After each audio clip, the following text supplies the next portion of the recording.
All right, everyone. We're here again for another damn conversation. Hopefully, y'all can hear me. The reason why I say that is because I'm doing this solo. Don't see anybody yet coming into the chat room, but that's fine. Today is Wednesday, March 26, 2025, and we're almost out of the month of March. And I've got a few things that I'll talk about, even if nobody joins the damn conversation. Well, um, hopefully your month has been going well. I did a video earlier this month about would March be a rebound, and there are folk who are believing that maybe the month of March is turning around, given how things were hideous during the month of December. I'm reach I'm reaching over and trying to adjust things here. It's kind of I'm guilty of doing things my way or by myself, and so sometimes you really do need help. But anyway, um, I mentioned that some folk have tried to pose the question: Is March turning around? And traditionally, March could be one of those months where it's a breakout month. I'm gonna kind of go to the Geezer archive real quick here, and pardon me if, as I kind of pull things up. What had happened before um, I went on air, I reset my computer to ensure that things were okay in terms of the audio quality and the video quality, and some of the things that I had set up initially. Of course, in the process of trying to get things done, I ran out of time, and so I'm doing things on the fly, which is, as you may find, is not unusual for me. Um, let's see here. There's one other thing I need to pull up here for myself. Okay, now I'm going over. I'm looking at some numbers. I'm not going to pull it up on the for y'all to view though. But over the last couple of years, the month of March, 2023, which is the first year with me operating a spinner/cargo van, I did see a big jump in money. That was a month in which I also had um, was onboarded onto two new last mile gig delivery apps. Um, I had a really good month on one last mile gig delivery app, and I had pretty consistent numbers with gig food delivery stuff. And then I booked my first brokered opportunity the month of March 2023. Then last year, March was somewhat a slightly for at least for that time, it was a slight dip in what had become my benchmark numbers. But with last mile gig delivery apps, I had a decent month on one app. I had consistent activity on brokered opportunities, and then I kind of added some other stuff. And this year, while I'm not talking numbers and all, um, well, I'll talk about what happened today more so than anything else, though. But but when it comes to the gig apps, um, the last mile gig delivery apps, it's been an interesting experience for me, as for anybody else. Um, so uh, now there was one guy who also mentioned about he felt that are the rates lowering on these apps, and yes, they've been lowering for quite some time. I mean, I've been talking about that for the past year. So I'm not surprised by what I'm seeing and hearing by everybody else. I mean, I'm just not, because this is stuff that I've been talking about for a while. And what it is that um, these gig apps, they enter a market, they enter a market, and to kind of get people going with things, the rates are pretty good. And the rates stay pretty good for a good 6 months to a year. At least this has been my experience in recent years. And then what happens is all of a sudden you start seeing the rates drop significantly. And that's what I noticed. It doesn't matter what it is. And I've been saying this for some time now. It doesn't matter what it is, doesn't matter what the app is. Okay. It could be rideshare, it could be gig food delivery apps. And since we're talking about last mile gig delivery apps, the rates are good. Then all of a sudden you start dropping. And then you start asking them what's going on. And what happens is like on one app that I'm thinking about, they changed how um, they change how things are the pricing. They changed the pricing structure. Like on one app, it used to be weight and distance. Now it's um, space utilized on the vehicle. Then they added a couple of other categories of vehicles to bring down the rates as well, because the bigger the vehicle, supposedly the more you should be paid. But what they do is they'll throw in another couple of categories, and so then the item opportunity is then um, devalued, for lack of better words. So what I'm going to do is I need to check on something with this sound. Um, I believe the sound is okay, but um, yeah, I believe the sound is okay. I've seen people kind of come in and out. I guess because I don't have any guests, nobody's showing up. But it is what it is. I can't I c- I can't get people every week, and I mentioned last week that I had not had anybody set up, and so um, I figured that it would be a conversation with you, and that's what's happening. But anyway, so what I'm what I'm going to do is I'm pull up one person's um, one uh, content creator's channel because he A Train, what it is, stay 5 minutes or so, then you got to run for a while. That's cool. Can you hear me? Okay, that's what I need to hear. Thanks for that. A Train, yeah, DFW. That's right. I know where you're from. I know that you responded to video upload today, and then you mentioned about your situation last week, though. But I was talking about the gig apps, and what I was going to do was pull up DDK, Cars and Cribs, see what he had to say, because I remember seeing someone had showed me about it. He said a major gig app talking about lower weights, but hell, I mean, Rody been doing it. Rody had been Guys, talking to doing it. unfortunately, I have some bad news for you and also me. It's DK. I'm back today with another video. Make sure you put me in a big screen video. If you are not subscribed, make sure you smash the subscribe button. Okay, Also, let's move on. Let's move on here. Gonna drop and To get started in data analytics, Ah, you don't need shit. previous experience Okay. or a degree. The Google Data Analytics Certificate the weight bonuses is Okay. because we recently decreased our weight fees to customers.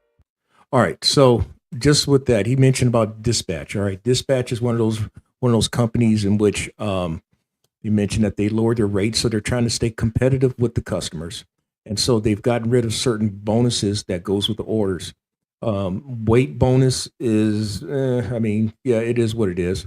There's also a couple other bonuses that they throw out there, but Dispatch is one of those companies that personally I don't see many opportunities, and I don't see many opportunities, and conversely, likewise, I don't see many opportunities that's worth my while.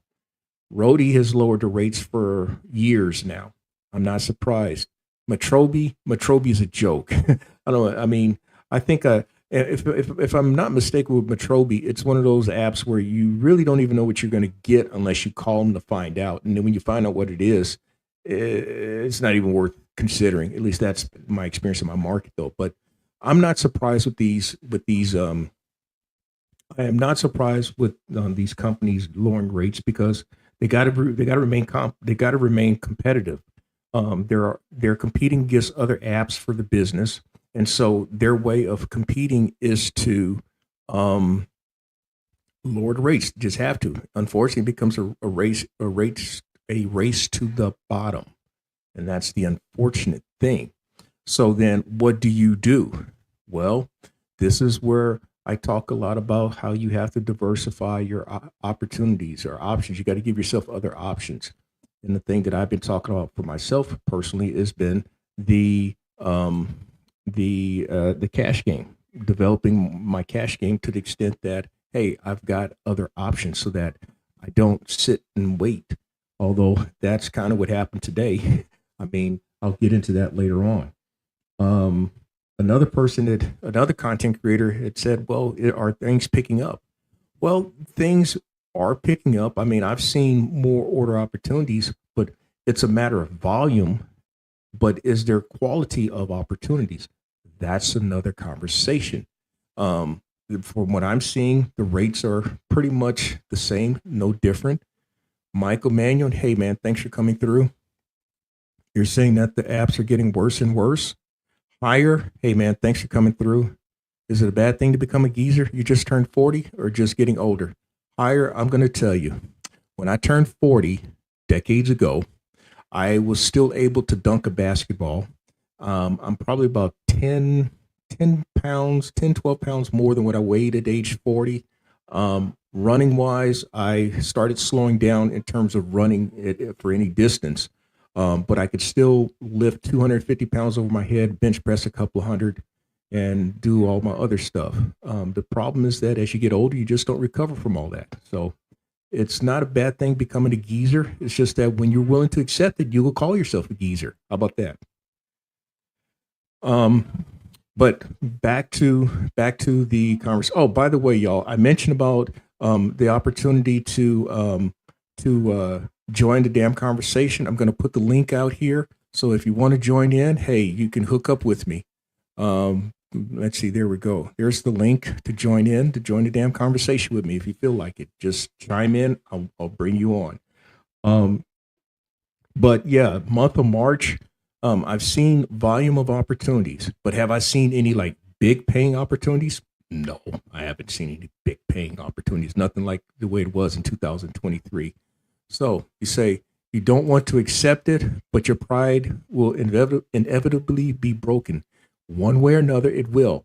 Now, after age 40, I noticed that gravity was grabbing my ankles when I would try to jump and dunk a basketball. And that was the first sign to me that I knew that I was getting older because I was a high jumper at one time. Okay. So I could dunk with the greatest of ease. I had been dunking since age 16. Even and all of a sudden now I'm past 40 and wasn't able to get off the ground like I used to. Now I don't even think about it, especially given that I've got cobalt and titanium in my left hip. So yes, you will accept it at some point. One way or another, you will accept being older, and then at some point you may call yourself a geezer. So, but anyway, I'm gonna move on. Um, in fact, I had mentioned about today. Today was a zero earnings day for me, but there was a reason why it was a zero earnings day. Now, in my most recent Get Geezer video, I mentioned about options. In fact, I'm going to pull up that, at least the screenshot. Well, actually, I'll just, if you've checked out, let's do it like this here. See if I can pull the image file.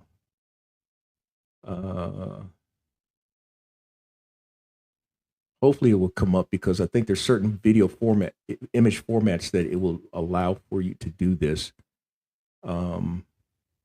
Options, screenshot. Okay. Okay. All right. So this is the thumbnail to today's video that I uploaded, and I talk about options. My next move being a box truck, but the reason why I did it because I mentioned about the box truck is because the van option one, it was back working again yesterday. It was working. It had been down since December, and so when I left this morning to go out and try to make some money, I had an unusual experience, and so that's where I'm gonna queue up this video. In fact, for y'all, this is gonna be a sneak preview into what I'll be uploading tomorrow. Hopefully this will come up the way it should. So I'm going to play it and you'll understand. I may try to run through parts though, but I'm going to play it so you understand why I had a 0 day today.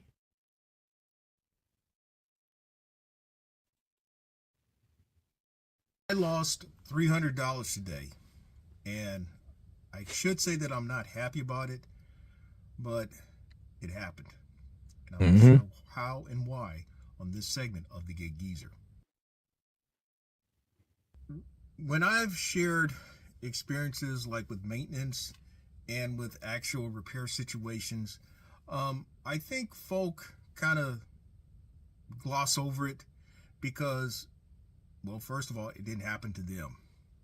And it's kind of like the old World War II thing where there were life insurance policies that were actually offered to people who went abroad to fight. And 75, 80% of the people who were offered it did not take up on the policies. And those 75 to 80% of people ended up dead because they're thinking, well, it won't happen to me. And, you know, when you're out here doing what you're doing, be it delivery and transport space, or whatever you're doing in which your vehicle is the means by which you conduct your business, this is your money. This is your money. I did a segment on the Gig Geezer where I said your van is your money. But this is your money. My most recent segment of the Gig Geezer, I showed how, all right, I documented how I spent the best $500 of my life, which occurred yesterday, in which mechanic diagnosed a problem and fixed a problem that totaled $500, and I was back driving again. And I'm thinking this morning as I'm heading out to opportunities that I had set up that, okay, you know, it's nice to be back in the van. You know, I'm heading, doing what I need to do. But then shit happens. Shit happens. And so what I'm going to do is take you to well, it's not real time now because this is now like almost, it's about 2 hours after the fact. Because this shit all happened within a span of 2 hours from when it happened and me now doing like what's really the epilogue. But through the modern miracle of editing, you'll get the full context of this experience and why I said I lost $300 today.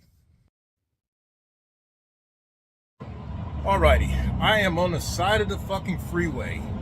Today is Wednesday, March 26, 2025.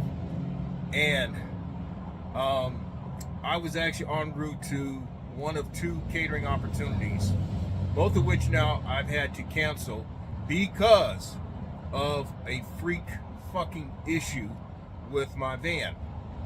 This little piece here, this long odd shaped piece, and I've got it on the inside here, is a line that hooks from the radiator reservoir and goes into the radiator, and apparently it cracked.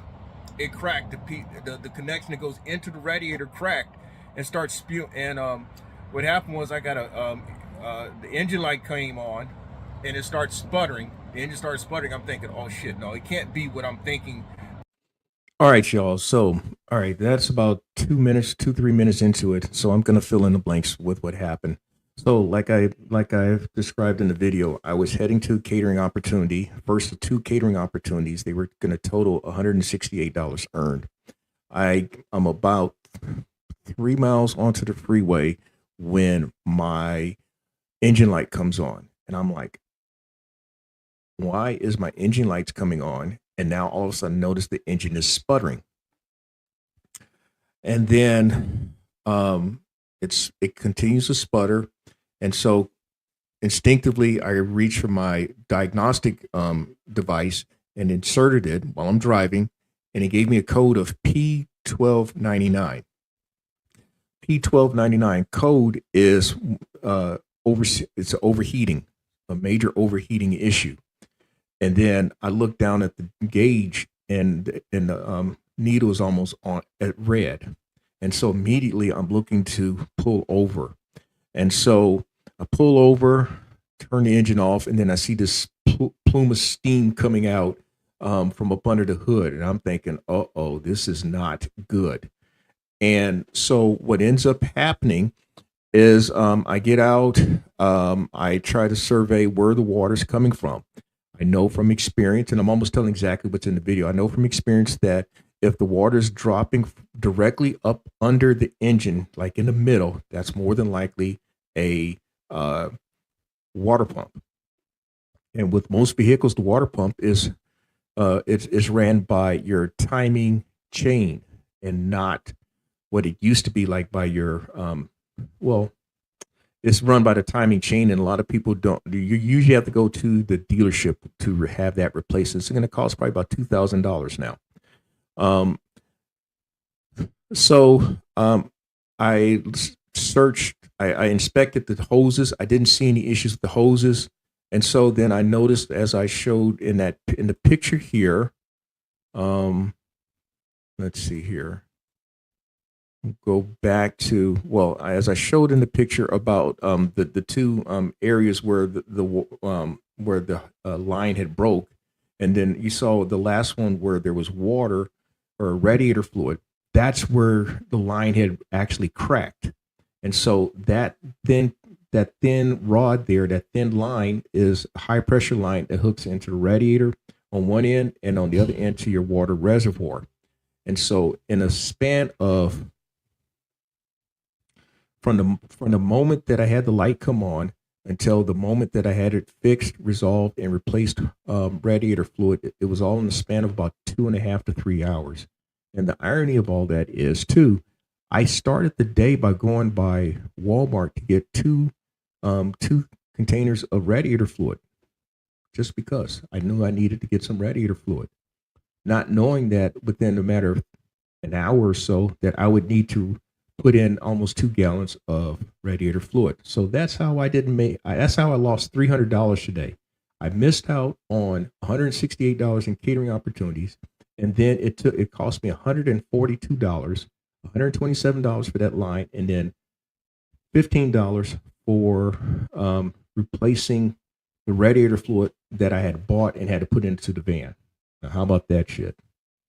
So that's how I lost that money. But then the other thing is that what I was going to talk briefly about was from today's video where I showed you the thumbnail.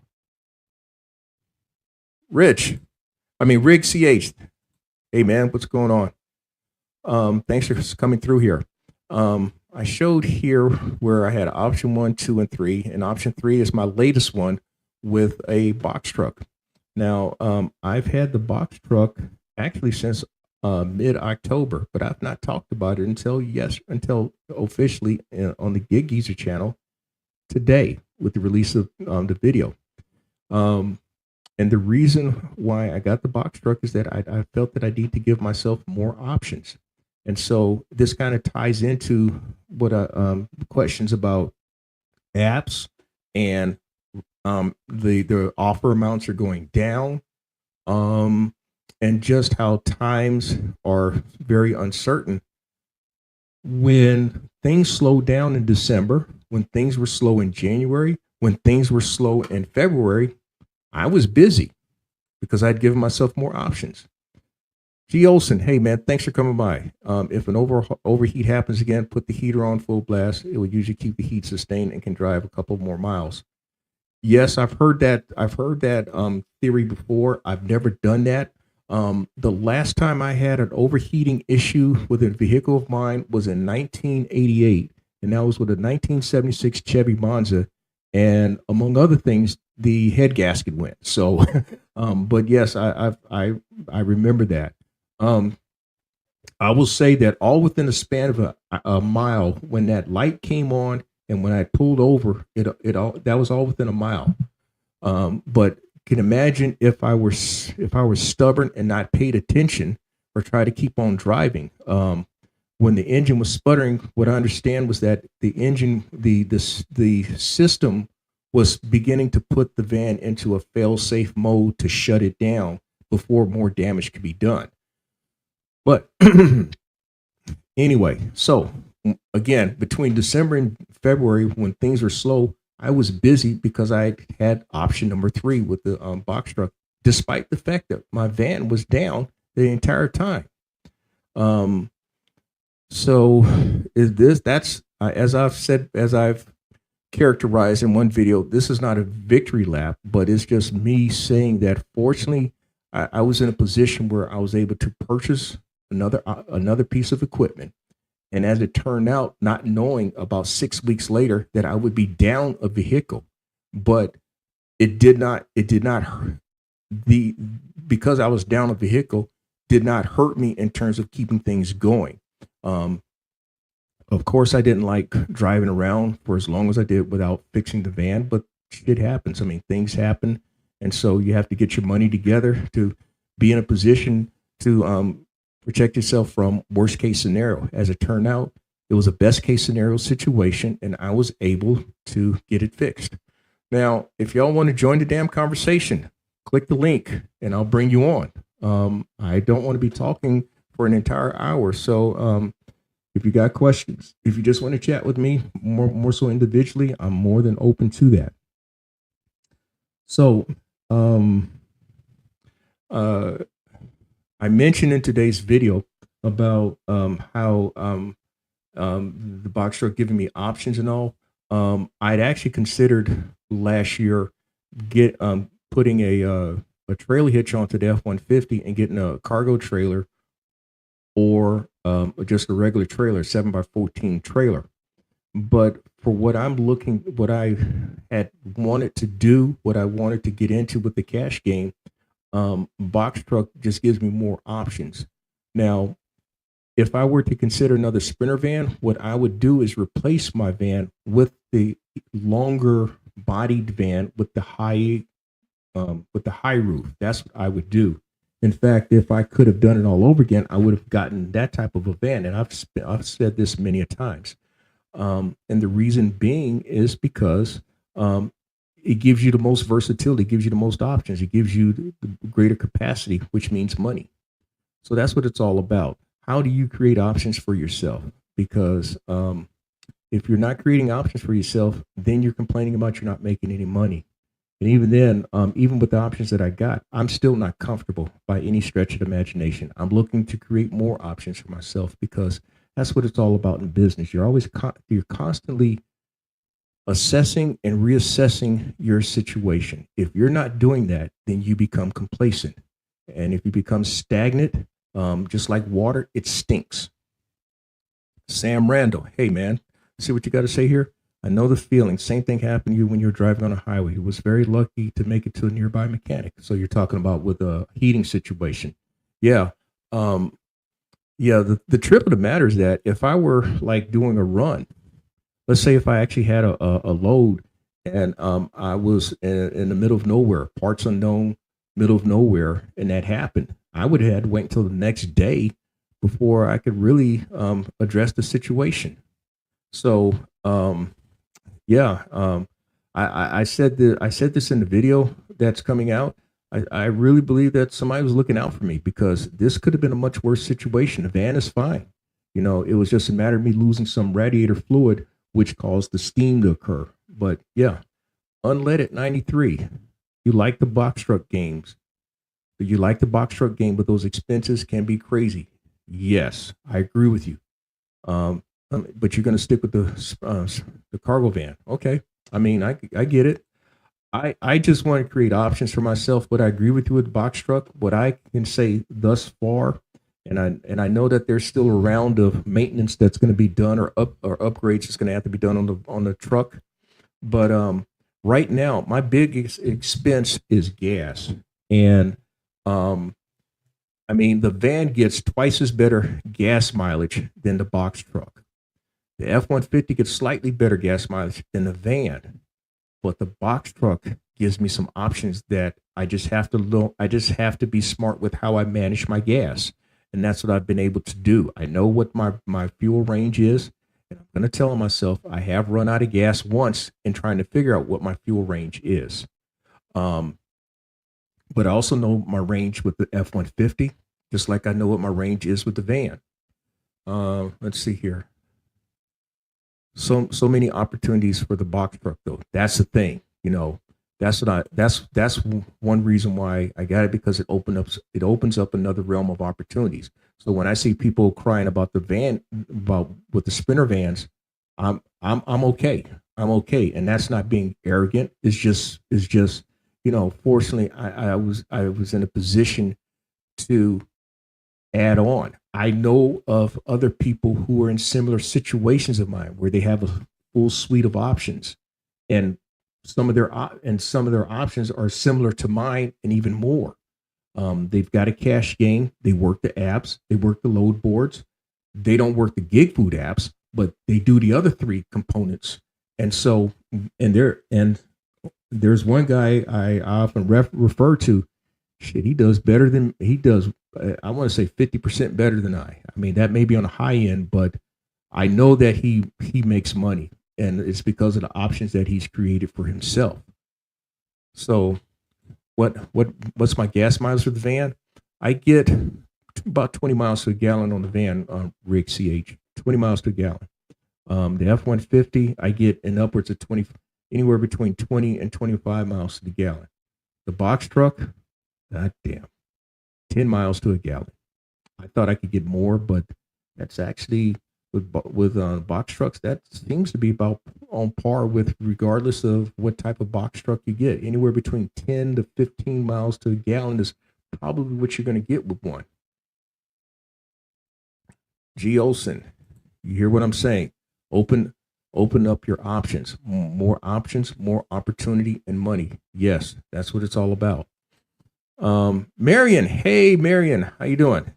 You say you had a Mitsubishi Outlander. Okay, that's a SUV with a continuous valve timing transmission and got it brand new. It has a recall on the transmission, and yours went out when you had it for 32,000 miles and needed a tow for it for $150. Needed towed for $150. Yep. I know the experience. I know the experience. I mentioned in the video about the van being towed to the mechanic, and I said it was 15.8 miles, and I was charged. I was hit for another $30 charge. What I failed to mention was that towing was free up to 15 miles, and because it was 15.8 miles, I was charged an additional $30. Now, I didn't complain as probably what I should, or probably would have been more inclined to do, only because I knew that I wanted to get the van fixed. And so the $30 was an inconvenience. In fact, I made that money back yesterday, so no problem. But yes, I know what it's like to have a vehicle. Long whistle. I don't understand, but go ahead. But I know the experience where you have a vehicle that goes out and it's still under warranty. That's the thing. Your vehicle is under warranty, so hopefully for you, you talking about long-winded? If that's what you're saying, I guess so. But hey, nobody's joining the damn conversation, so I got to keep talking. I can't just sit and just look at the screen and all that stuff. That's not the way I do things. Let's see. Marion says the dealer tried to tell you it was your fault, but your father and brother went with you. Luckily, you had proof, and it was recalled, and they paid for it. I mean, goddamn it, the vehicle is still under warranty. I mean, the CVT, for it to go out at 32,000 miles, it's got to be the manufacturer. It's got to be the continuous valve transmission. That's supposedly where it's a smooth shifting transmission, and so that takes the place of not using a manual transmission. It's too. If it were like 132,000 miles, maybe they could put that on you. But no, they just trying to get out of it. That's what it is. Long whistle at the added fee. Oh, all right. You're throwing me off, Unleaded 93. You're throwing me off, man. Maybe I'm not sharp tonight, but let's see here. So, what else I got on my list here?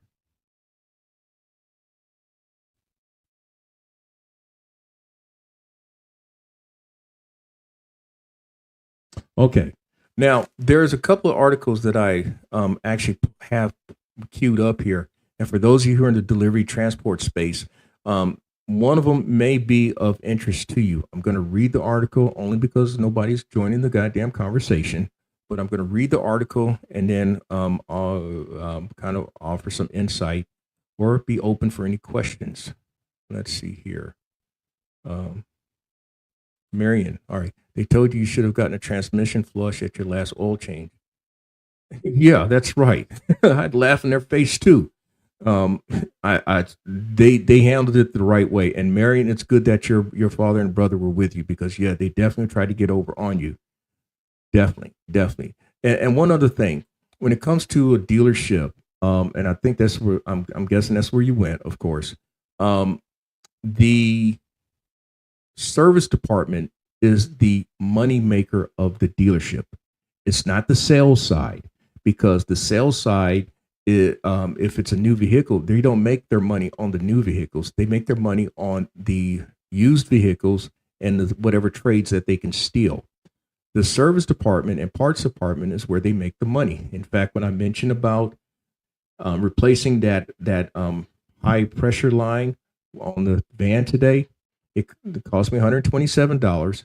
Most part departments have a 2 to 3, maybe 4 times markup on it. So the actual cost of that item should have been about $40 to $50, and I had to pay $127 with tax. And then with the service department, I remember when it used to be $80 an hour. Now it's like what, $200, $250 an hour for service. So yeah. Saw video earlier today mentioned about a trailer. Are you still looking to do so? You're building a fleet already. No, I'm not looking to do the trailer, G. Olson, because of the box truck. The box truck more than makes up or meets the need for me with what I have and what I've been doing. But the trailer and or cargo trailer would have been an option had I not considered a box truck or thought of a box truck. So hopefully I answer your question on that. How old was my MC before I got my first load with a broker?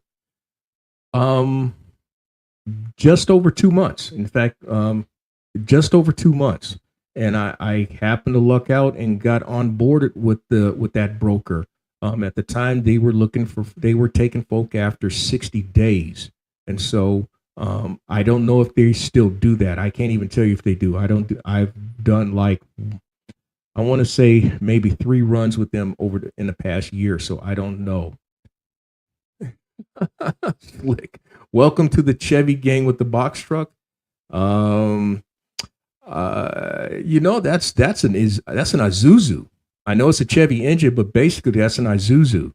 But then again, Isuzu is a partnership between GM and Honda. So that might be. I'm not. I mean, the last Chevy I had was that 1976 Monza, and I had it for 2.5 years.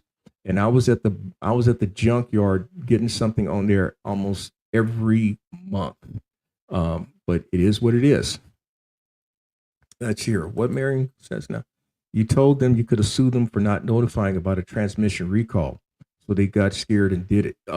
Yep, there you go. As well as they should be. They tried to take advantage of a woman. Just a shame.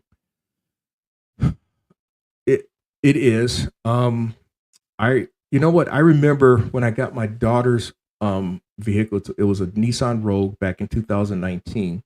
It was her Rogue was a 2018. It was still under factory warranty. It had like 7,500 miles, and there was an issue with water getting inside of the car. It was water leaking into the car, and of course, I was the one who went up there to try to get it addressed. And I brought it up there a couple of times, and I think what helped in my daughter's situation, not just me being there, is because I knew the people who worked there, and um, and so I mean they could not pull the okey doke on me as fast as somebody else though.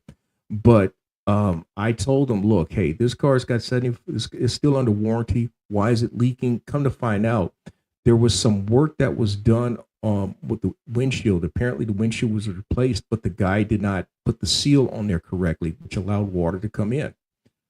Go figure. But it's a shame that you've got to stay on top of things like that. But that's the way it is. Or you have to threaten to sue people, and people don't want to be sued. And um, so I said about the FMCSA. It's interesting you asked me about the question about the MC. It is being said, and by the way, I'm going to put the link out here again. If you want to join the damn conversation, click the link, and I'll bring you on.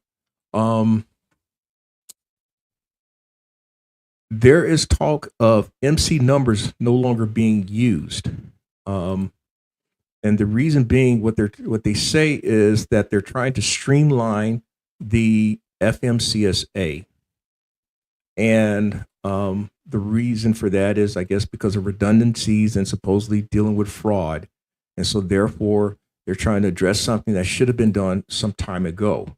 And so the article that I'm going to read is from. Damn it, I forgot the name of the source. But anyway, I'll let me get this here. Damn it. Let's see here.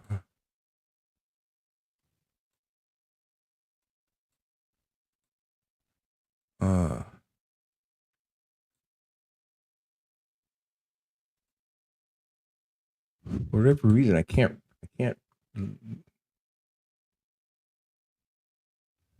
bring down the screen. So what I'm going to do is I'm going to leave that up like that. And so I'm going to read the article from my phone. So hold on here.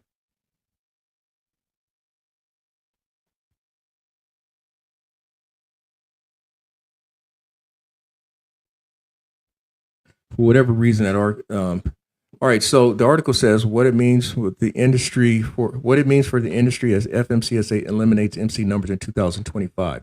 This is supposed to take place on October 1st. The FMCSA announced major changes, perhaps none more significant than the overhauling of its carrier identification system. By October 1st of this year, the agency plans to phase out MC numbers, motor carrier numbers, and transition entirely to just USDOT numbers. That is the crux of everything. When you look on the side of vehicles, you see MC number, and then you see USDOT number. It's going to be now USDOT only come October 1st. They say it's a move, the move is a part of an effort to modernize carrier registration, reduce fraud, and streamline compliance processes. While the change may seem minor administrative update, it carries significant implications for carriers, brokers, and the trucking industry. So they say, why are they eliminating the MC numbers? Retiring MC numbers is rooted in efficiency, security, and regulatory consistency. For years, carriers and brokers have operated with both USDOT and MC numbers, leading to confusion, duplicate records, and increased opportunities for fraud. By consolidating carrier identification under a single USDOT number, they talk about what their goal is. So that is the crux of it. So I'm not the official, but I would venture to think that if you're still going to get an MC number, what it means for van drivers, it means I'm about to get to it. What it means is that if you're still looking to transport goods and items across state lines, you will still have to pay for an authority, but it's going to be under you won't get a separate identifier, which is that MC number. It'll just be like another category under your USDOT number. This is what I'm guessing. I don't know what the official thing is going to be, but you would probably still have to pay $300 for each line of authority. The USDOT number may still be free. It may not be free, but you're just going to be so instead of like if you deal with a broker, they ask you what's your MC number, it's going to be what's your DOT number. And so that's what I'm guessing. You still probably have to pay for the authority. You may or may not have to pay for a US DOT number, but it's just going to be all under one number. Paying $1,000 a month insurance to keep it active. Okay, I get it, man. Believe me, I've talked about insurance. I mean, my bill has been $1,500 a month, and it was going to go up to about $2,200 a month until I did some dangling, which I saved $1,000. You haven't heard the US MC number change? Well, that's where I gave the source. The source that I was reading from was FreightWaves. Apparently, I'll put it down here. I'll put the link in, and you can pull it up yourself.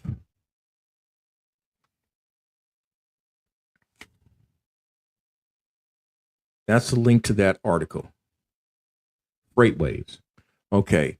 The other article that I was going to read about, and it may be something to talk about, and this for those of you who may be operating a box truck. And while many who operate box trucks, like the 26 box trucks, do not, most of them are non-CDL operational box trucks, meaning that the gross vehicle weight rating is 26,000 pounds and less. And so you don't need a commercial driver's license. But even if it's a non-CDL vehicle, you still need a DOT card, a DOT physical. So this is where this article comes into play. So I'm going to pull this one up here. The source of this is from CDL Life. Most people kind of, anyway, let me pull this up, pull this down.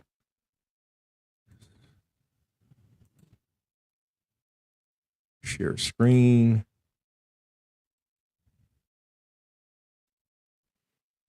Okay.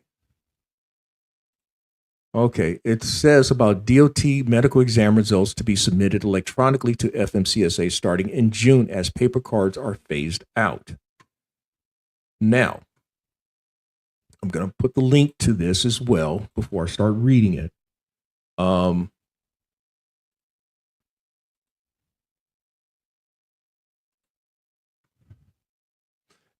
Before somebody asks a question, how does this affect a van driver, a Sprinter van driver? You're not subject to DOT physical. You're not subject to having to carry a DOT card, but this is for someone who operates a box truck, particularly if a commercial vehicle that's 10,001 pounds or more.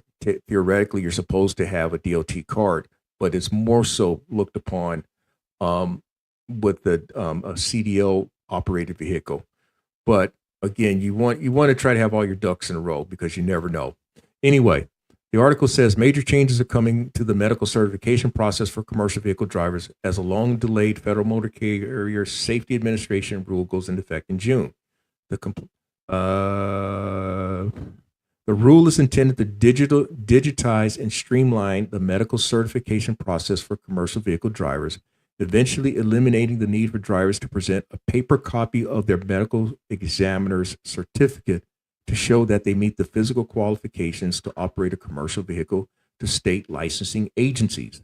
Starting on June 23rd, certified medical examiners will be required to submit all commercial vehicle driver medical exam results directly to the FMCSA and state driver's licensing agencies through the National Registry of Certified Medical Examiners. Results of the exams must be submitted by midnight of the calendar date following the exam per the rule. So everything is supposed to be digitized. And so the FMCSA will then electronically transmit driver identification examination results, restriction information, and medical variance information to SDLAs, a provision meant to reduce errors and streamline the medical certification process. This means that drivers will no longer be required to submit an MEC or SDLA themselves. So there you go. So they're trying to make things easier, but when you're dealing with the feds, it's still always a bureaucracy. I hate to say it like that, but it's all still a bureaucracy, but you just never know. Maybe it's a good thing. Um, let's see here. The last thing on my list to talk about in this hour. Hopefully it's been a fast hour for those of you who have been hanging out. Hopefully next week I will have an invited guest. Again, this week I did not make any effort at trying to invite anybody on. But it takes work to find people. And, there's this little bit of patience that goes involved because not everyone you approach even responds. And that's just a fact. I mean, it could be that or at least they don't respond to you. It could be that they never see the email, or it could be that they see the email, but they don't want to respond. And then again, there's another thing. You've got some folk. I mean, it depends on who it is and all. It depends on if it's a matter of benefiting them in which they advance their own agenda, then they're all ears. If not, then it is what it is. But I'm grown folk. I've done this stuff for a long time in terms of having conversations with people. And again, I've mentioned that I used to be a newspaper reporter. I used to be in print media. So I grew up. I grew up in this experience. What I'm going to do is pull up this guy's channel, and this is no knock against him. I mean, he's doing his thing. This guy is making money. He's doing it his way, and I don't have any problem with it. Although I will say that I admit to questioning his strategy, but it is working for him. And I'm setting that up to say,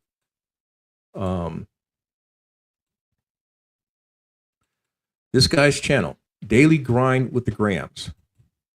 Now, he has set a goal this year of earning 100 grand, 6 figures, apparently doing it over the road with his Sprinter/cargo van. The last I checked, which was this week, he is up to somewhere about 25,000 earned, which is pretty damn good doing over the road. He's around 20. He's somewhere about 25,000, and that puts him pretty much on pace to hitting 6 figures. That's a lot of driving. I did notice that, according to his estimated cost per mile, he puts in about 10,000 miles a month. So that tells me then what I'd been saying, what is true. When you're doing over the road, your miles equals your money. That is for most people. I'm going to say it like that because someone had pointed out to me that that's probably for 98, 99% of the drivers out there. The 1 to 2% that doesn't do it that way, they're the ones who make what I'm going to say is geezer money, where they're doing way more than $1 a mile on their opportunities. He often speaks of $1 a mile. That's what he uses as his benchmark. Okay, it is what it is. But someone had asked me recently about the rates and all. Most people would tell you that the rates have been on a downward trend for the last few years. This isn't 2020, 2021. Now, I wasn't in delivering transport in 2020, 2021, so I don't know what it was like. I had never heard of an authority. I didn't pay attention to MC on the side of trucks and USDOT on the side of trucks. It was of no interest to me. You love $1 a mile? Shit, I don't, man. I'm gonna tell you, Tapline, I don't. I do not. My first 6 months of doing, my first 6 months in which I did brokered opportunities, I hovered around $1 a mile. But after about 6 months, no. The worst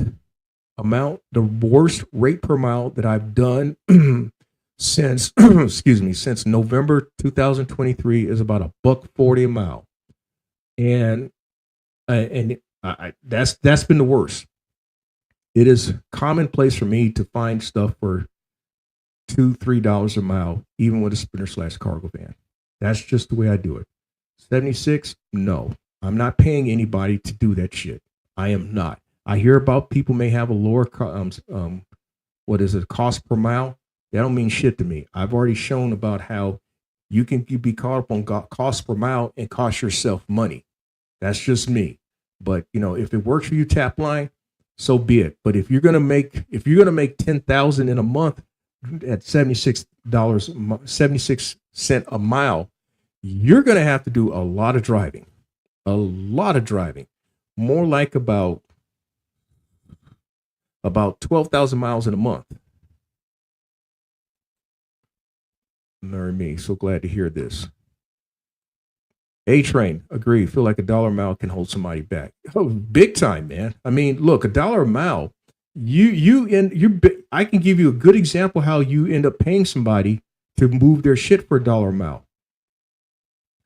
Okay.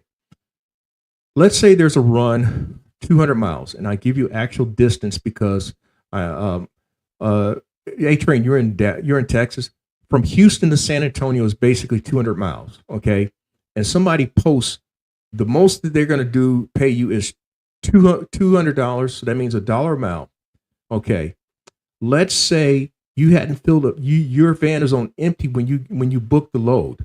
So if you got a 25-gallon capacity like I do, that's going to be roughly $62, let's say about $70 to fill your tank. You're basically paying them because you take 70 out of that 200, you're clearing $130. You're going to tell me that's an okay profit? You basically paid them to move their fucking freight for $1 a mile. I'm not looking for $1 plus. I'm looking for more than that. I start out, look, you can't sell up. You can't sell up. That's the thing. You can sell down, but you can't sell up. You ran 750 miles a day at how much? I run 750 miles a day and made 1,500. That's just me. You're at $1.20 mile loaded and unloaded, signed with the carrier. Okay. More or less, but I believe he averages around $1.20 mile for the month. Let's see. Ned, hey man, okay. $1.20 mile, okay. Exactly, plus deadhead miles are back, even with paid off vehicle and gas maintenance, adds up fast with $1 per mile. You understand both viewpoints, okay? I'm glad you do. Again, I'm speaking from my side. If all you care about is what you do, I mean, the bottom line is we're all out here to make money. And I'll say this much, that it's all about what you do at the end of the day, at the end of the week, and at the end of the month. At the same time, it's how you get there. It's how you get there. And I've just always been one in which I'm trying to get as much as I can for what's out there. And I understand how these folk are, they're looking really, I mean, it's all about, they're looking for that person who will take it. I mean, in fact, I gave you the example, the $200. I'll give you another example. There was a run from the airport. In fact, this happened within the last week. There was a run from Charlotte back down into South Carolina, actually back down to Columbia. So that's like a 95 mile drive. And they were offering $125 for that fucking run. I'm not going to tell you what I did though, but on that particular run, I asked for 400 because it's an airport run. They want you to show that you have TSA, a TSA 9 certification and a TWIC card. And this being an airport run, no, you're going to pay me for that, number one. And number two, on runs like that, I'm normally asking for a minimum of $300. But if it's an airport, I'm going to try to get more money. So when he said 125, so then he asked me, well, what's my best? I said 350 is my best. And I gave it to him. He asked me twice, and I said 350 is my best. I never heard from him again. I'm okay with it. Tap line. This is why you're here. You want to make money, the max. All right, man. Thanks for saying that. I got you, man. But I'll say this much. Let's see here. No, I do run. I do not do. Okay, $1.50 mile period. Okay, I'm gonna say this, y'all. And I'm almost at an hour now.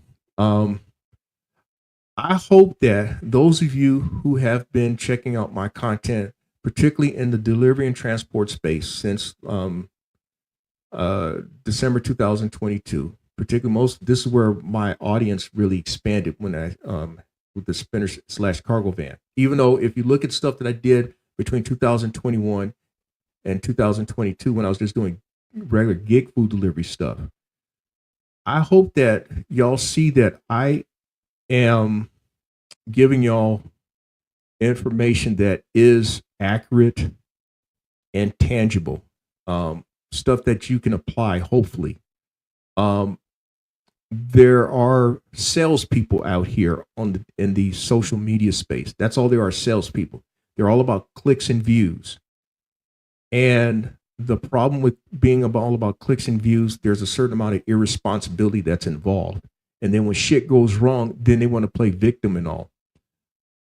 If someone were to walk up to me in person, I've yet to meet somebody in person who's told me that I've given them bad information or I've said a bunch of bullshit. And that's a good thing.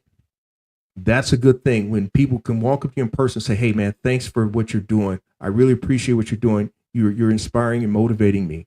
And so, you know, I know that CJ gave this example, but I said it last week.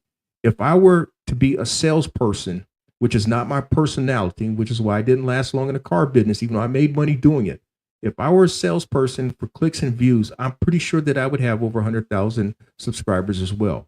But that's not me. That's never been me. So hopefully, you know, y'all get something out of it. Hopefully y'all get something out of what I share in the videos. It's not popular. And yeah, I'd like to make money in this channel, but I haven't made money in this channel. And I'm okay with that as well. I'm making money doing what I've been doing all along. And so, you know, I've long since, I guess, dispelled the thing about showing everything that I do. I don't need to show everything that I do in terms of me talking to somebody, asking for the order number, and then show somebody putting shit in my van, and then somebody taking out with every single opportunity. I show enough receipts. I've shown conversations that I've had by email with brokers. I've shown rate confirmation sheets. I've shown, hell, even what amount to was really a old tax return of mine of actual information.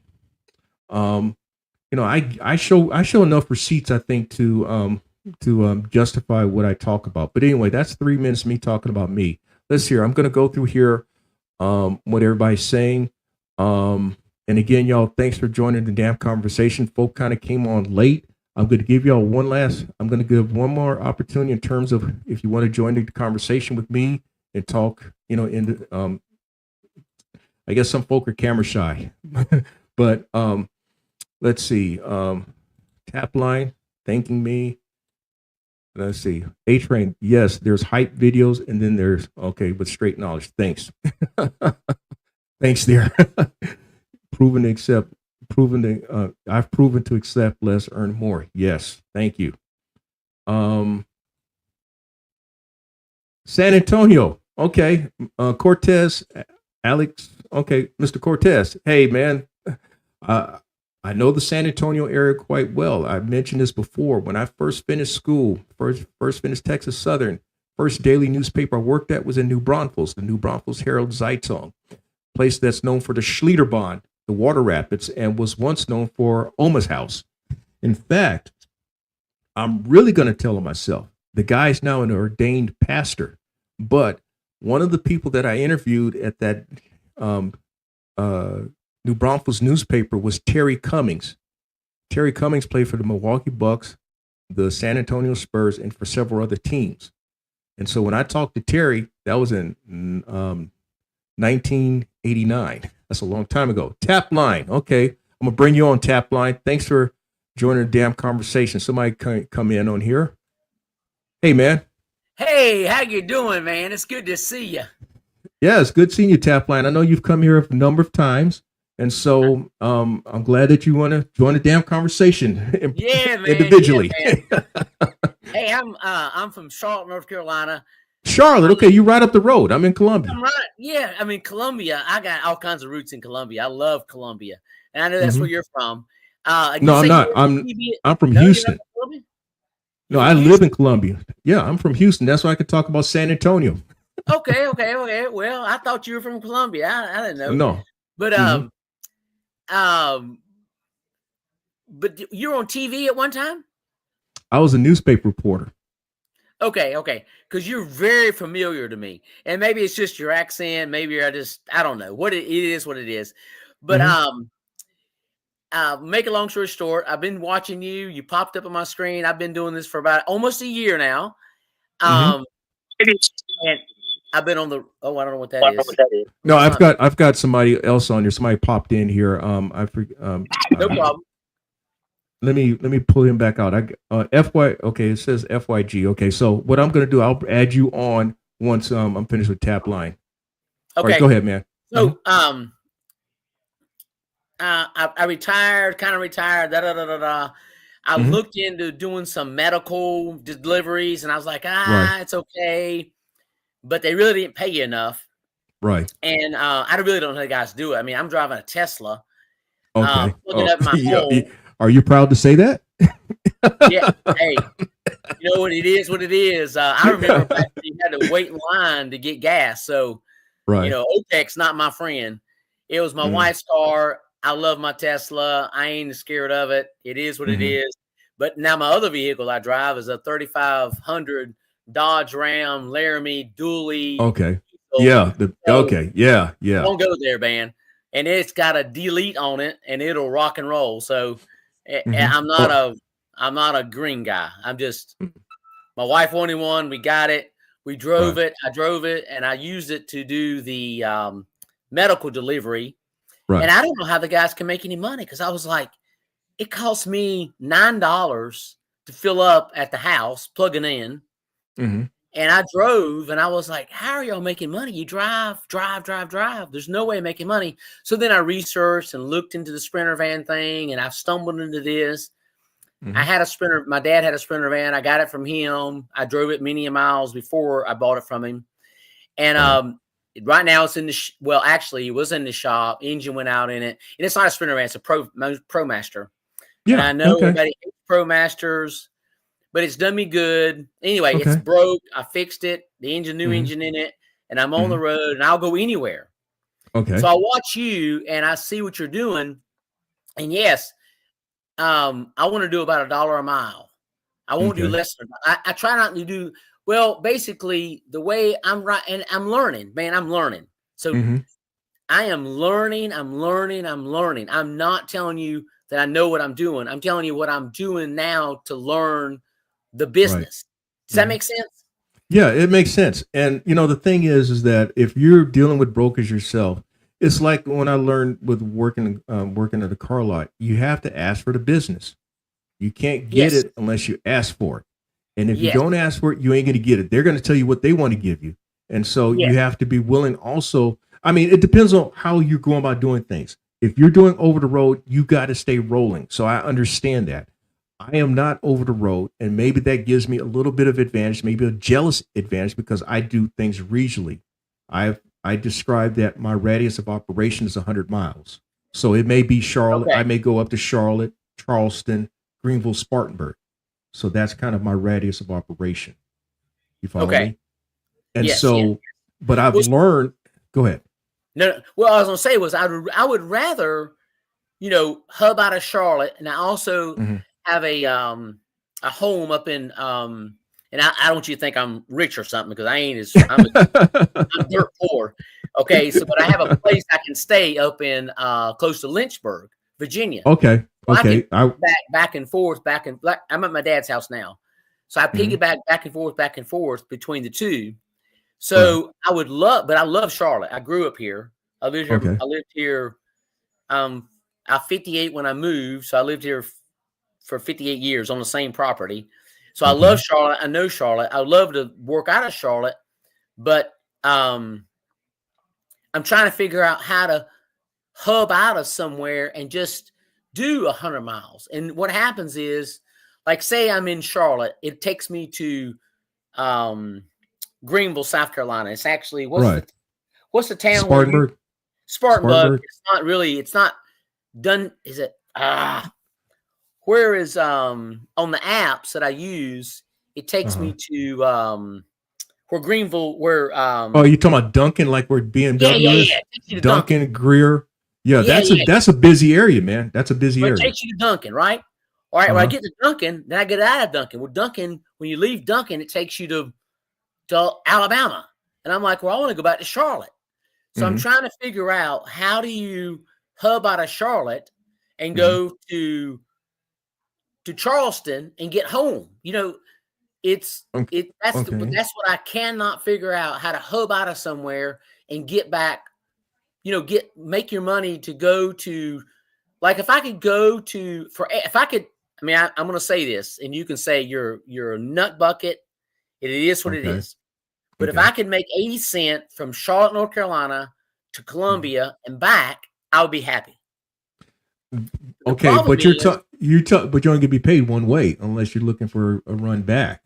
Yeah. Well, that's why when I do my mileage, I try to say, well, I want to get 80 cents from where I'm at to where they're going, to where, in other words, if I'm dead, let's just say I'm in Charlotte and Mhm. I have a load to pick up in Charleston. I mean, that's not Charleston, in Columbia. I'm charging them Right. 80 cents to get there, and then 80 cents to Columbus, Ohio.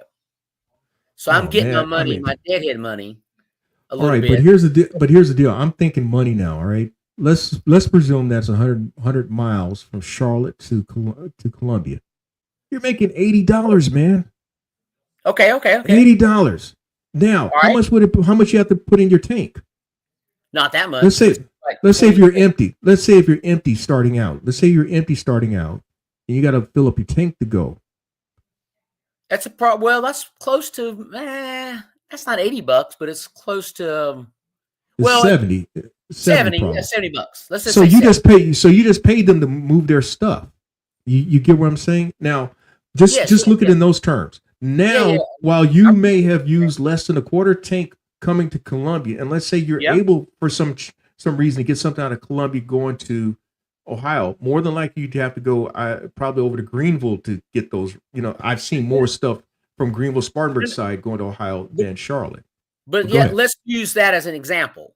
Let's just, Okay. it doesn't matter what the town is, but we're 100 miles Okay. out. You know what I'm saying? Yeah, All yeah. right, so- Greenville's hot. All right, so Ohio is going to be like 600 miles. Okay. Okay. Think about that's 600 miles. Now, you made 600 miles based on your 80 cent a mile. That's $480 that you just made. So $480, $560. You're probably going to fill up another tank going to Ohio. Yes.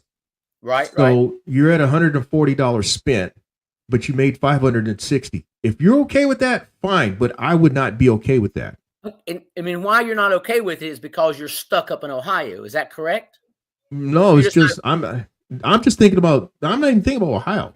I'm not even thinking about Ohio. All right. I'm just thinking about the fact that you have a chance to make more money if you're not asking for the money. But let's say if you gun for $1 a mile. Okay. So now you're Okay. at $100 going to Columbia, and then 100 miles to Ohio. You've made now $700. That sounds better, Okay. even though I'm does not. sound better. I'm not saying that I would go for it, but it does sound better. You get what I'm saying? Yes. So yes. So I should actually not do 80 cents a mile. I should try to do No. a $1 a mile and see if I can get that. Or more. Ask for $1.50. Hell, ask for $1.50, man. Hmm. And if they say that the best we can do is $1.25, you're still ahead because you're okay with that number. You follow me? Gotcha. Okay. And I'm not dealing directly with brokers. I do have my MC number. I do have a Okay. DO2 number, but it's not mature enough to get anybody to talk to me, really. Mhm. So I'm working through carriers through an app. Right. Okay. Well, that's the problem. See, you're working on the app. I've 2 years ago, I talked about trying to work those things. And I remember fucking around with some numbers like 62 cent a mile, 70 mile, 70 No, I ain't cent a doing mile. that. Okay. All right. Yeah. Well, This is different. I was Okay. I had a meeting with one of the app owners, and they Mhm. said, "Oh, you must be doing short loads because you're doing about $1 a mile." And I'm Mhm. like, "No, I just went to Arizona for you." So because the way I'm bidding it, it makes it Mhm. look like I'm doing for less, but I don't know how to. It's kind of the way you twerk it. In other words, like if someone pops up an airport load, I'm there. Mhm. $1 a Right. mile. I will not go to the airport less than $150. I don't care if it's going 10 miles, $150. Okay. Amen. All right, man. All right. Now you're talking. Yeah. Now you're talking. Like I was stuck in, well, I wasn't stuck in Denver, but I ended up in Denver from doing, and now I'm going to say this. I don't know who's listening, but I am doing some stuff direct. Like you're talking about, you have a customer that's nobody's in between you and the customer, right? It's just you and them.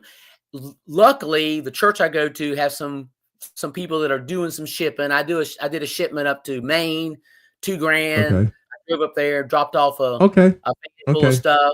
I made good money. I mean, it's only Okay. I made good money. And then I delivered some puppies out to Arizona. I made good money. I made $2 a mile. Okay. So now I'm delivering some more puppies out to Utah.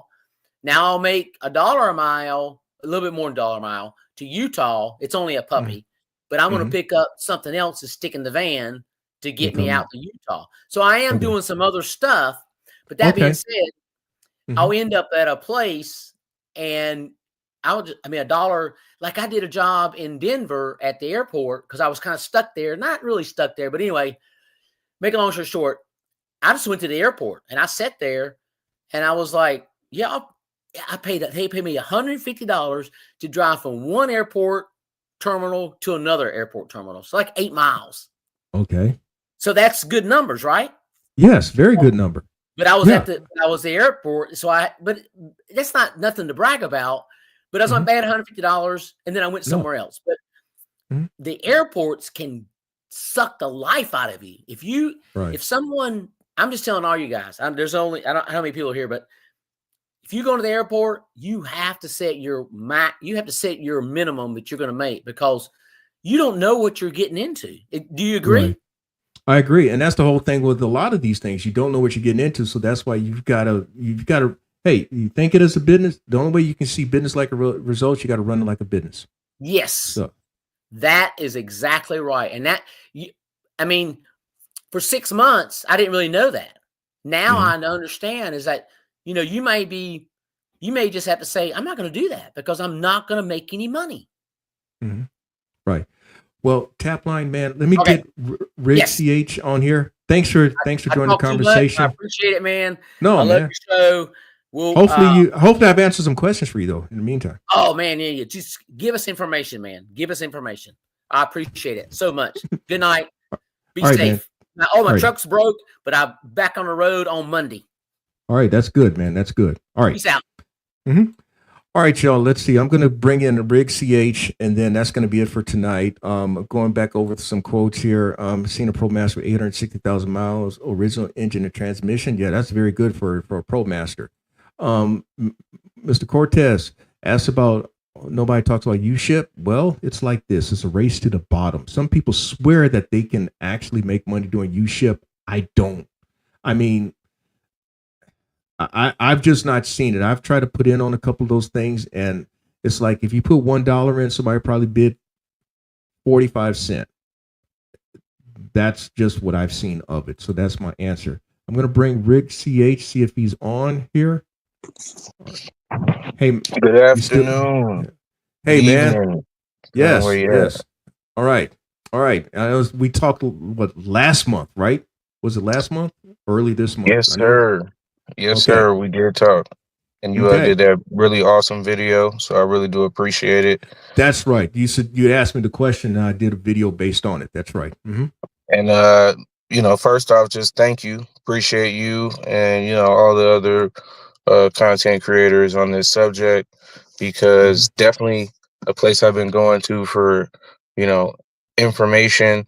Everybody learns differently. So, I'm okay with reading, but I also like to, I also like to take the knowledge that other people have learned, and try to line that up next to what I'm comprehending to make sure that I understand what I should and should not be doing. So, just thank you for that. I always want to start off there. But man, it's been a crazy week and a half, man. We just now getting out there.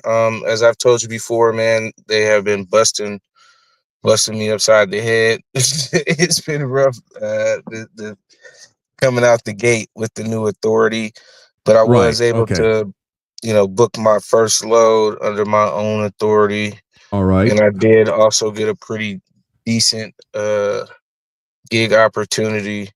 So it picked up over the last week and a half, 2 weeks. So, Okay. um, just getting back from California, that Wow. was pretty cool. That's some driving there, man. That's Oh some yeah, driving. man. Yeah, man. It was just a beautiful experience to get out there and really get on those first couple of trips. And there's been, just a lot of different things that I've been able to just glean or, just think about while actually being out there. A lot of Mm-hmm. people don't realize, man, when you're out there, you really are out there. I know you're Yeah. more regional, but Mhm. even if something were to happen to you in, let's just say Raleigh, you still got to figure out how you're going to get home, how you're going to get your van Yes. back home, Mm-hmm. things like that. So that was a real big eye opener for me. It's one of the reasons why I bought brand new. I know you can get, Mm-hmm. better deals getting like used vehicles and stuff, but you Mm-hmm. also are buying other people's problems as well Right. too. And So admittedly, I mentioned about the van with my front end, and I got it with 62,000 miles. And I remember when I took it off the lot, I said something about the suspension. I'm like, something with the suspension. It doesn't sound right, but it's drivable. And, I ended up having to put serious money into my front end last year. But, I've been pretty fortunate. Um, the thing is with new vehicle, you putting the miles on it. So you know what happened. exactly. Mhm. Exactly. Also, man, I did want to say congratulations on the box truck. Thanks. I think that's one of the most that's somewhere where I would definitely like to get into. So, I'll be hoping that you'll be willing to do more updates on the box truck. Obviously Mhm. I know you gotta go the direction that you feel most comfortable with. But Mhm. that's one of the most frustrating things about driving a Sprinter and trying to book loads, at least for Mhm. me, is when Mhm. you see that LG PJ. So you got to have that lift gate and that pallet Oh jack, or they're yeah, looking for yeah, something yeah, that's, yeah, or they want something dock high, yeah. and it's Doc just like, High, I or could the I could take that load. It's just you don't have a way to get it in the back of my vehicle. So well, and definitely, the other problem is that though, some situations where you may go to a dock where it's adjustable. The plate is adjustable. It can hmm accommodate like even with a box truck that does not have the lift gate. You may go, but it may be where you drop off that you need the lift gate. So exactly. and that's my issue right now. I got what my money could buy me, but I've been able to do okay so far. So obviously, what I'm talking about, my next move is going to be a 26 with a lift gate, and then Yeah, I know that a lot of things, everything else will open up to me once I get the 26 with lift gate. So I agree with you on that. Mhm. yeah. I mean, so I just want to, once again, thank you so much for being an inspiration, um, and sharing everything Mhm. that you or sharing some of the things that because I'm sure you keep some of those gold nuggets for yourself. I heard you had a nice $2,700 load. I heard about that, man. Yeah. Nice job, man. Nice job. Yeah, that was back in December, and that's the day that I got it. My van well. Basically, the van went down that morning. I was leaving to go pick it up when I had to obviously switch out and fortunately use the F-150, but that was an option that I had. Mhm. And just kind of to address one of the things that I did hear the last participant say, he was talking about are how some of the lows that are being offered are well below that dollar a mile. And Right. one of the things I'm noticing, or at least that I've come to understand to this early, is I think a lot of that has to do with the middleman. So you may not have an aged authority, but this person has an aged authority. This carrier. right? And they're able to book these lows, secure these lows, whether it's something that they're like, sometimes you'll see the same lows that they're offering you on the load board. So, Right. you know, it's not like, hey, I have this independent client or customer, you know, and they're in the middle. So they're probably getting, you know, that $1.25, but they only want to give you that 70 cent, you know, 80 cent, 61 cent, whatever the case may be. Yeah. So I think that's one of the challenges of having new authority. And, you know, I've come to accept that you kind of got to take your bumps. And I think that's kind of what their place is, you know, when you're That new in the that could industry. be. That could be. But then again, I'm gonna say based on what you've experienced, and I guess I can say that relatively speaking, yeah, I took my bumps too. But I'm gonna also throw this out there for whatever it's worth. Now, if you can ever develop a relationship with a broker or whoever else that you deal with, there's gonna be some situations that you're gonna get some things that you probably shouldn't get.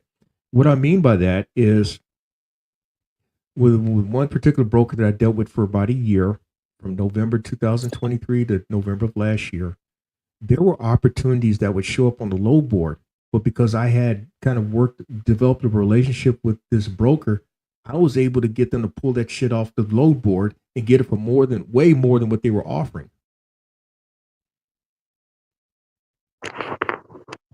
Yes, sir. Yes, sir. So, you know, when they were offering to run for 300, I was getting 500. So, I mean, but I can't say I can do that now with them. But for that stretch, I was able to do that. I mean, but that's over time, and that's not. And my authority was, at least when a lot of this was occurring, my authority was not even a year old yet. It was a year, anywhere between 8 months to 16 months old. So it just depends on probably too whom you're dealing with and what relationships you've developed to that point.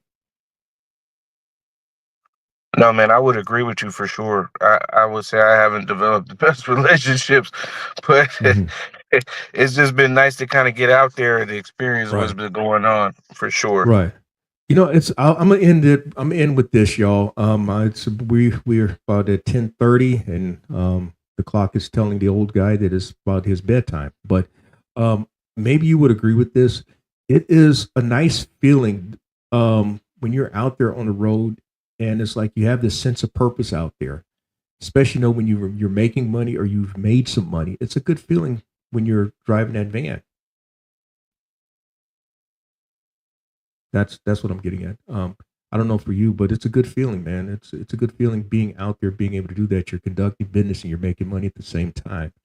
And it's not, and it's something that not everybody does or can do.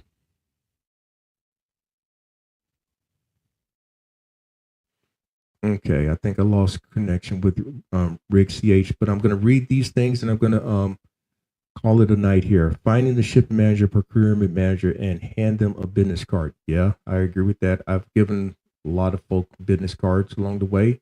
In fact, I got to order some more business cards. The thing about business cards, a person told me many decades ago, you're not doing your job if you're not ordering another box of business cards. There you go. It is a good feeling, yes, and the tap line agree. Okay, y'all. Tap line, thanks for joining the conversation with me personally. Rick CH. Yeah. Still there? Yeah, I'm still here, man. Thank you so much for having me on. All right, man. All right, I'm going to let you go as well. Rick CH, thanks for joining. All y'all, look for the next conversation next Wednesday, first week of April. Can you believe we're in the month of April already? I don't know who will be this next scheduled guest. I don't know. I have not reached out to anybody yet, but if there is, you'll know. Again, y'all, thanks for joining, and we will try it again next week.